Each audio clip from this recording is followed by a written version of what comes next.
Friends, welcome to कोडवेद। तो आज हम लोग करने वाले हैं 6 अक्टूबर का क्वेश्चन जो कि है इंटीजर ब्रेक।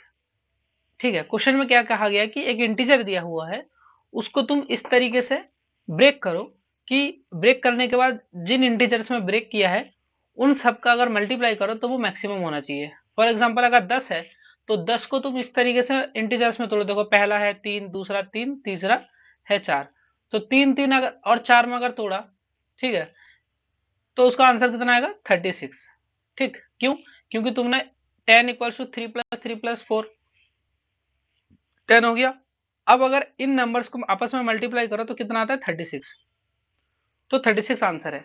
तो ये जो तोड़ा, जैसे 10 को मैं ऐसा भी तोड़ सकता था 2 + 8, लेकिन उस मामले में मेरा मल्टीप्लाई करने के बाद क्या बनता, 2 × 8 यानी 16 बनता। लेकिन 30 हमें चाहिए क्या, मल्टीप्लाई करने के बाद जो नंबर बनना चाहिए वो सबसे मैक्सिमम बनना चाहिए। ठीक है, जितने भी कॉम्बिनेशन तुम बना सकते हो 10 को तोड़ के, उन सारे कॉम्बिनेशन में से जिसका मल्टीप्लाई करने के बाद सबसे ज्यादा वैल्यू आएगी वो आंसर है। ठीक है, अब इसको करेंगे कैसे, है ना। अगर हम 10 वाला एग्जाम्पल ही ले लेते हैं तो 10 वाले एग्जाम्पल में ही देखो, 10 वाले एग्जाम्पल में कितने तरीके हैं तोड़ने के। पहले तो ये देख लो कि अगर पहले वाले को तुमने 1 माना, फिर 2 माना, फिर एक 3 माना, तो कितना हो गया 6 हो गया। फिर मान लो तुम 4 मान लो, एक तरीका है तोड़ने का। 10 को तोड़ने का और भी तरीका है, जैसा एक 5 हो गया, दूसरा भी 5 हो गया। 10 को तोड़ने का और भी बहुत तरीके है, 2 कम 8 हो गया। ठीक है, मतलब दो में ही देखो कितने पॉसिबल है। एक ऐसा कर सकते हो, 3, 7 कर सकते हो, 4, 6 कर सकते हो। ठीक है, 5, 5 लिख लिया, मान लो कि बस इतना हो सकता है। फिर 3, 3 वाले अगर तुम देखोगे कि तुमने ऐसा कर लिया 1, 2 और 7 कर लिया, फिर मान लो 1, 3 और 6 कर लिया, तो मतलब कि बहुत सारे पॉसिबल है इस तरीके से 10 को तोड़ना। तो तुम्हें मैक्सिमम कैसे मिलेगा? ठीक है, जैसे तुम अगर 1 होता तुम्हारे पास तो तुम्हारा आंसर क्या होता कि 1 को तो तुम किसी भी तरीके से तोड़ नहीं सकते, है ना। तो उनको मल्टीप्लाई क्या ही करोगे, 1 को तुम तोड़ ही नहीं पाओगे, है ना। तो 1 को अगर तोड़ नहीं सकते तो 1 के लिए क्या आंसर होना चाहिए, 1 के लिए आंसर होना चाहिए, चलो 1 के लिए क्या आंसर होना चाहिए वो सोचो, तब तक सोचो 2 के लिए क्या आंसर होना चाहिए। देखो 2 को तुम कैसे तोड़ सकते हो, 2 को तोड़ सकते हो इस तरीके से 1, 1 और इसका मल्टीप्लाई करने के बाद क्या होगा 1।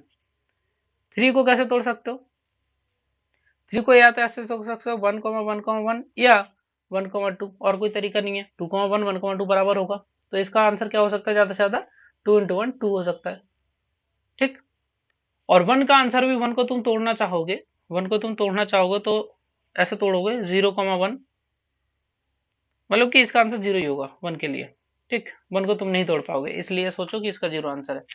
तो 1, 2 और 3 के लिए तो आंसर देखो बस एक कम है, 1 है तो 0 आंसर है, 2 है तो 1 आंसर है, 3 है तो 2 आंसर है।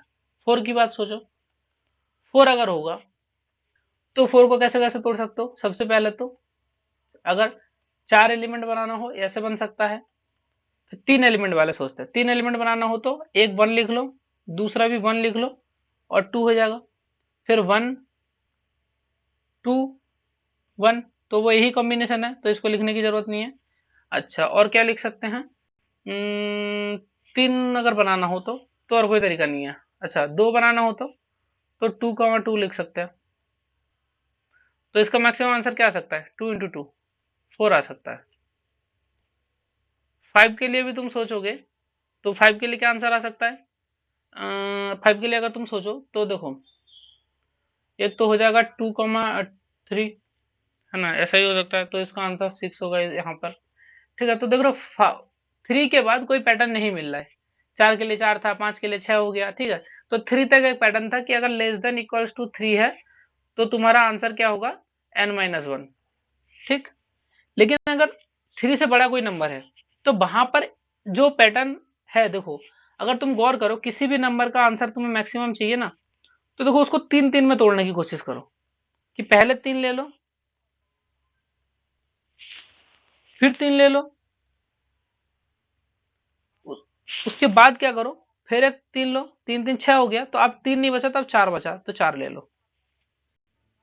इसका मतलब है कि जो भी तुम्हारा नंबर है, ठीक है ना, जो भी तुम्हारा नंबर है, तुम सबसे पहले क्या करो, उस नंबर को तीन तीन में तोड़ते जाओ जब तक कि नंबर तुम्हारा 4 से बड़ा रहे। एक पैटर्न है, देखा गया ये मैथमेटिक्स में, अगर तुम एक फॉर्मूला है उसे प्रूव भी करा जा सकता है कि किसी भी नंबर को अगर तुम इस तीन तीन के क्रंच में तोड़ोगे तो उसका जो मल्टीप्लाई आएगा वो मैक्सिमम होगा। ठीक है, एक मैथमेटिक्स का एक ये समझ लो कि ऑब्जर्वेशन है। ठीक है, किसी भी नंबर को, जैसे 12 है तो सबसे पहले तुम 3 निकाल लो, फिर 3 निकाल लो 6 हो गया, फिर 3 निकाल लो 9 हो गया, फिर 3 निकाल लो 12 हो गया। तो इनका मतलब 3 3 9 तिया 27 और 27 तिया तुम्हारा कितना हो जाएगा 60 और 7 21 यानी कि 81 हो जाएगा। ठीक, देख लो। ठीक, देखो 27 और 3। ठीक, अब तुम इसका मतलब कि इस 12 का कितने भी कॉम्बिनेशन निकाल लो उसका मल्टीप्लाई 81 से कम आएगा। ठीक है, तो यहाँ से बस एक पैटर्न ऑब्जर्व किया गया कि कोई भी नंबर है जब तक वो नंबर n मतलब ग्रेटर देन 4 रहता है तब तक तुम क्या करो 3 निकालते जाओ और उसका मल्टीप्लाई करते जाओ। तो हम यही करेंगे। ठीक है, उसमें से 3 3 निकालते जाएंगे जब तक वो मतलब कि 4 से बड़ा रहेगा, और जैसे ही वो 4 या 4 से छोटा हो जाएगा तब हमें क्या करना है, लूप से बाहर आ जाना और एंड में जो भी बचेगा नंबर उसको मल्टीप्लाई करके रिटर्न कर देना है। देखो कोड देखो इसका, फिर मैं आपको समझाता हूँ। अब देखो मैंने क्या बोला था कि अगर number less than equals to 3 है तो हमारे लिए आंसर क्या हुआ n-1, यानी कि वो एक कम वाला आंसर होता है। लेकिन अगर ऐसा नहीं है तो मेरा आंसर अलग आ सकता है। ठीक है, तो हमने क्या करा, आंसर को 1 से इनिशियलाइज कर, क्योंकि मल्टीप्लाई करना है ना तो 1 से इनिशियलाइज करना चाहिए, 0 से इनिशियलाइज करोगे तो 0 ही हो जाएगा आंसर। फिर देखो जब तक हमारा n 4 से बड़ा रहेगा तब तक क्या करो, 3 मतलब 3 का मल्टीप्लाई क्यों किया, क्योंकि पहली बार में हम 3 निकाल लिया, तो 3 का मल्टीप्लाई कर लो और नंबर से 3 माइनस कर दो, ये होता जाएगा। तो जब भी लूप खत्म होगा तब हो सकता है हमारा जो n है वो या तो 4 होगा या तो 4 से छोटा होगा, लेकिन जो भी है वो n को लास्ट में हम मल्टीप्लाई कर लेंगे, क्योंकि जैसे मान लो 10 है तो 10 के लिए पहला वाला 3 आंसर में मल्टीप्लाई हो गया, दूसरा वाला 3 मल्टीप्लाई हो गया, लेकिन अब n क्या बचा, 4 बचा, तो ये लूप यहाँ से टर्मिनेट हो जाएगा, लेकिन वो 4 का भी तो मल्टीप्लाई चाहिए हमें, तो 4 का मल्टीप्लाई यहाँ पे कर दिया और रिटर्न कर दिया। ठीक है, ये मैथमेटिक्स का सिंपल रूल है कि अगर तुम्हें उसको तोड़ के मैक्सिमम चाहिए तो 3 3 में डिवाइड करो, लास्ट में जो बड़ा वाला नंबर बचेगा उसका मल्टीप्लाई कर दो। ठीक, एक्सेप्टेड आ चुका है। ओके, तो समझ चुके हो शायद। इसको हम रिकर्सन लगा के डीपी लगा के सॉल्व कर सकते थे। ठीक है, तो इस क्वेश्चन एक क्वेश्चन कुछ अच्छा था। अच्छा, इसको डीपी लगा के करने की कोशिश करना। अगर तुम लोगों को चाहिए कि मैं डीपी से भी करूं तो नीचे कमेंट सेक्शन में कमेंट करो, तो मैं फिर डीपी से भी करके दिखाऊंगा इसको। ठीक है, चलो मिलते हैं नेक्स्ट क्वेश्चन।